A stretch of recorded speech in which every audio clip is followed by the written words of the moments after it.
안녕하세요, 준이치입니다. 오늘 이른 아침에 테슬라에서 2024년 4분기 실적 발표가 있었습니다. 수치상으로는 어닝 미스였으나 어찌된 일인지 시장의 반응은 좋아서 애프터장에서 주가가 상승했습니다. 이 부분에 대해서 투자 전문가 진 머스터는 실적 발표 직후 주가의 움직임을 보며 테슬라 주식은 탄탄한 것으로 보입니다. 제 생각에는 이 숫자는 지저분합니다. 자동차 총 마진은 5년 만에 최악의 숫자입니다. 투자자들은 앞으로 무슨 일이 일어날지 신경 쓰지 않는 모양입니다. 올해는 저렴한 차량에 힘입어 인도량 성장이 더 높아질 것이고 자율주행에 대한 잠재력은 여전합니다. 라고 하였습니다. 즉 당장의 숫자는 다소 아쉽지만 테슬라 투자자들은 그런 것에 신경 쓰지 않고 앞으로의 기대감을 갖게 되었기에 애프터장에서 테슬라 주가가 상승을 했다라고 그는 판단하는 것 같습니다. 그러면 실적 발표 내용에 어떤 것이 있었길래 애프터장에서 주가가 상승했는지 같이 한번 살펴보도록 하겠습니다.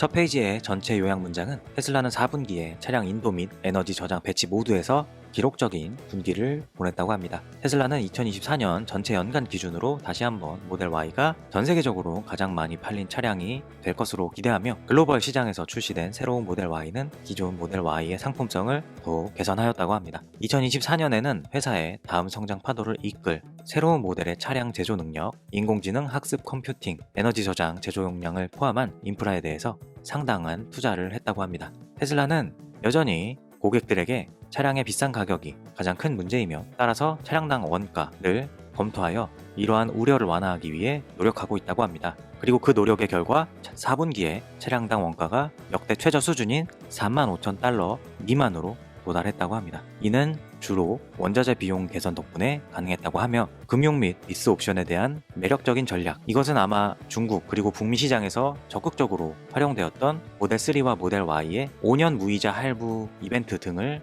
이야기하는 것 같습니다. 어쨌든 그런 부분들 덕분에 소비자들이 갖고 있는 차량 가격에 대한 부담을 많이 줄일 수 있었다라고 하는 듯합니다. 또한 에너지 사업은 2024년 4분기에 또 다른 기록을 세우며 최고의 총이익을 달성했으며 상하이 메가팩토리의 건설이 12월에 완료되어 이번 분기에 램프업을 시작한다고 합니다. 상하이 메가팩토리는 참고로 착공식에서 완성하는 데까지 7개월, 8개월 정도의 시간밖에 걸리지 않았습니다. 매우 빠른 속도로 완공이 되었고 드디어 이번 분기에 본격적인 생산에 들어간 듯 합니다. 테슬라는 2025년이 역사적인 해가 될 것으로 보고 있으며 감독형 FSD가 빠르게 개선되어 인간보다 더 안전해지는 것을 목표로 하고 있다고 합니다. 이는 결국 고객에게 무감독형 FSD를 제공하고 그리고 오랜 염원인 로보택시 사업을 시작할 것이며 올해 하반기에 미국의 일부 지역에서 로보택시 사업을 시작할 것으로 기대하고 있다고 합니다. 엄청난 소식입니다. 또한 2025년에 유럽과 중국에서 FSD를 출시하기 위해 계속해서 작업을 진행 중이라고 합니다. 이 부분은 이전에 테슬라 AI 계정에서 FSD 로드맵이라고 해서 올렸던 그 내용을 다시 한번 얘기해주는 것입니다. 재무적인 수치에 대해서는 제가 제대로 분석해드릴 만한 역량이 되지 않아서 다만 요약하자면 테슬라는 2024년 4분기에 에너지 부문에서 강력한 성장을 보였지만 자동차 부문에서는 수익성의 감소를 경험했습니다. 결국 운영 비용의 증가와 자동차의 수익 감소가 수익성에 부정적인 영향을 미쳤지만 현금의 흐름은 증가하였고 또한 강력한 현금 보유가 있어서 회사의 장기적인 성장 가능성을 보여주었다 정도로 볼 수 있을 것 같습니다. 즉 현재의 수치는 다소 실망스럽지만 앞으로의 기대감을 충족시켰기 때문으로 보입니다. 그러면 어떤 부분이 그것을 충족시켰는지 보도록 하겠습니다.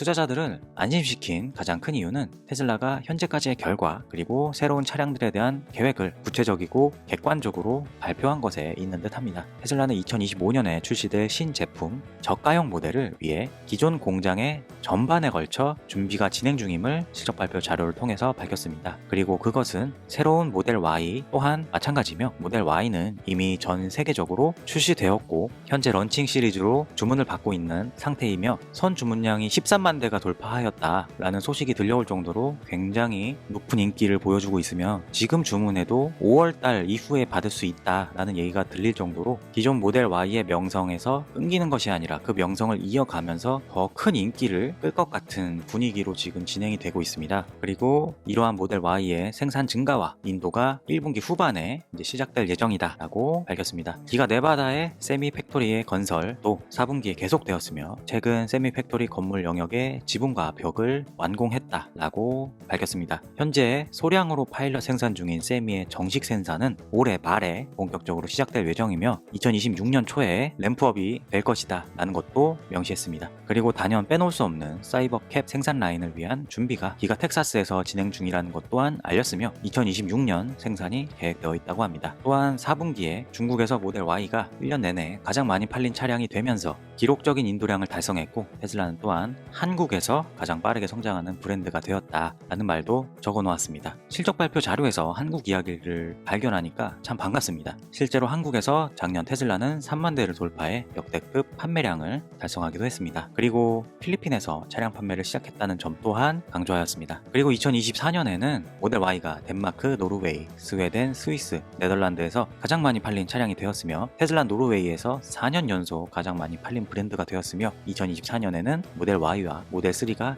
유럽에서 가장 많이 두 번째로 팔린 차량이 되었다고 합니다. 다만 이것만 보면 유럽 시장에서 굉장히 활약하고 있는 듯 보이지만 사실은 유럽 시장에서 테슬라의 판매량은 많이 줄어든 것이 사실입니다. 2023년 대비해서 말입니다. 따라서 유럽 시장에서 테슬라가 어떻게 다시 판매량을 끌어올릴지에 대해서 그것을 하나의 해결해야 할 숙제처럼 되지 않을까 생각을 합니다.